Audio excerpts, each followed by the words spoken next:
Hello everyone, कैसे बच्चों आप सब। I hope all of you are good. बच्चों क्या किया था भाई लास्ट टाइम हमने किया था पार्टनरशिप फॉर्म और एलएलपी। अब हम करने जा रहे हैं Hindu undivided family.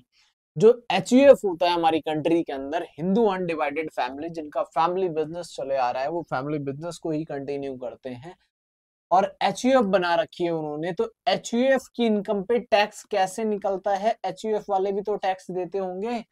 Hindu undivided family, ये भी आपको रजिस्टर कराना पड़ता है और आप इसमें बिजनेस चलाते हैं एचयूएफ के नाम से। तो एचयूएफ का जो बिजनेस होता है उसकी इनकम होती है, तो इनकम पे टैक्स कैसे निकलेगा। सबको क्लियर है एचयूएफ की डेफिनेशन वगैरह, ठीक है ना। तो नॉर्मल इनकम ऑफ, पहले आपने पढ़ा हुआ एचयूएफ की डेफिनेशन वगैरह एक बार।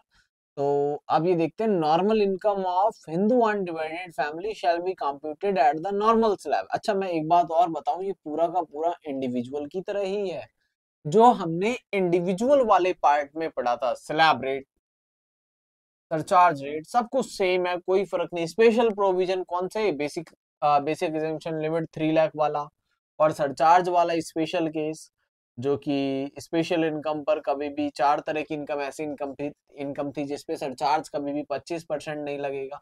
तो ये सारे केस इसमें सेम है, इसमें अलग कुछ भी नहीं है। तो वन बाई वन रीड करते हैं, देखते हैं। If total income up to ₹3 lakh, तो टैक्स कितना है, नील है। और अगले 4 लाख पे 5%, फिर 3 लाख पे 10%, फिर 2 लाख पे 15%, 3 लाख पे 20%, बाकी बचे हुए अमाउंट पे 30% सरचार्ज। सॉरी, स्लैब रेट जो है बिल्कुल सेम है, कोई चेंज नहीं करा गया है, बिल्कुल इंडिविजुअल की तरह। तो एचयूएफ पूरा का पूरी तरह से इंडिविजुअल वाला ही होता है, जो हमने सबसे पहले के लेक्चर्स में कवर कर लिया है। बट बट ये इंपॉर्टेंट पार्ट है बच्चों, बस यही डिफरेंस है और कोई डिफरेंस नहीं है। ये वाला क्या लिखा है, rebate under section 87 A is not allowed. HUF को रिबेट नहीं मिलेगी, इंडिविजुअल को रिबेट मिलती है 87 ए 25,000 की। तो जो हिंदू अनडिवाइडेड फैमिली है, this is not allowed for rebate. तो rebate under section 87 A is not allowed. Surcharge देखते हैं। सरचार्ज का पहला रेट है बच्चों 10%, अगर इनकम 50 लाख से ज्यादा है, 1 करोड़ तक है तो। 1 करोड़ से भी ज्यादा है तो सरचार्ज का रेट 15% है, 2 करोड़ तक है तो। और 2 करोड़ से भी ज्यादा है तो इनकम कितना है, 25% है। बट ये 25% वाला सरचार्ज कभी भी नहीं लगेगा, कौन सी पे, लॉन्ग टर्म कैपिटल गेन 112, 112 ए, 111 ए और डिविडेंड इनकम। ठीक है, तो ये 4 इनकम ऐसी इनकम है जिस पर कभी भी 25 नहीं लगेगा, 10 लगेगा या फिर 15 लगेगा। तो 25 नहीं लग सकता। स्पेशल प्रोविजन मैंने दोबारा यहाँ पे लिखा हुआ है, देखो। Surcharge at of 25% shall be applicable only if total income excluding short term capital gain under section 111 A and long term capital gain under section 112 and long term capital gain under section 112 A and dividend income is exceeding ₹200 lakh. तो इन income को छोड़ दो, बाकी income अगर 200 लाख से ज्यादा है तो 25% लगा देना, मतलब बिजनेस इनकम या नॉर्मल कह दो। और लेकिन अगर ये वाली इनकम भी मिला के 200 लाख से ज्यादा है तो इसको हटा के देखना पड़ेगा सेपरेट, सेम वैसे ही इंडिविजुअल। आगे देखते हैं। इफ नॉर्मल इनकम, अगर नॉर्मल इनकम एग्जम्पशन लिमिट से कम है तो कोई प्रॉब्लम नहीं है, the amount shall be allowed to deduct. LTCG से दे देना, कोई दिक्कत नहीं है। एलटीसीजी में भी ना मिले तो it will be allowed from short term capital gain से दे देना। 111 ए से, वहां से भी ना मिले तो 112 ए से दे देना, कहीं से भी। ठीक है, बट कैजुअल इनकम से अलाउड नहीं होता।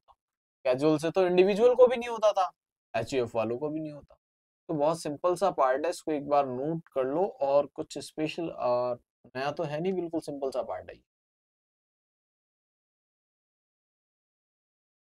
तो नोट करेंगे फटाफट से, जैसे कंपनी का किया, पार्टनरशिप फॉर्म का किया, वैसे ही हमने एचयूएफ के रेट देखे।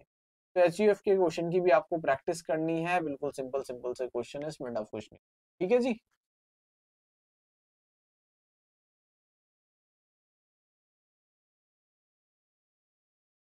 चलिए जी, इसको आप नोट कर लो आराम से। फिर नेक्स्ट क्लास में अब ये चैप्टर हमारा कंप्लीट हो गया। हमने इंडिविजुअल का भी पढ़ लिया कि इंडिविजुअल की टैक्स लायबिलिटी कैसे निकालते हैं, एचयूएफ की भी पढ़ ली हमने, individual, HUF, partnership form, company, foreign company. UP BOI का भी होता है पर सिलेबस में है नहीं, ये भी नहीं पूछेगा, वैसे तो पूछते तो इंडिविजुअल का ही है ज्यादा, बट इसको आप थोड़ा सा याद करके रखें, कोई क्वेश्चन आ जाए एचयूएफ का या पार्टनरशिप फॉर्म का, कंपनी का, तो आ भी सकता है। ठीक है, तो ये भी इंपॉर्टेंट है सारे, इसको भी अच्छे से पढ़ के रखेंगे, याद करके रखेंगे सारी चीजें।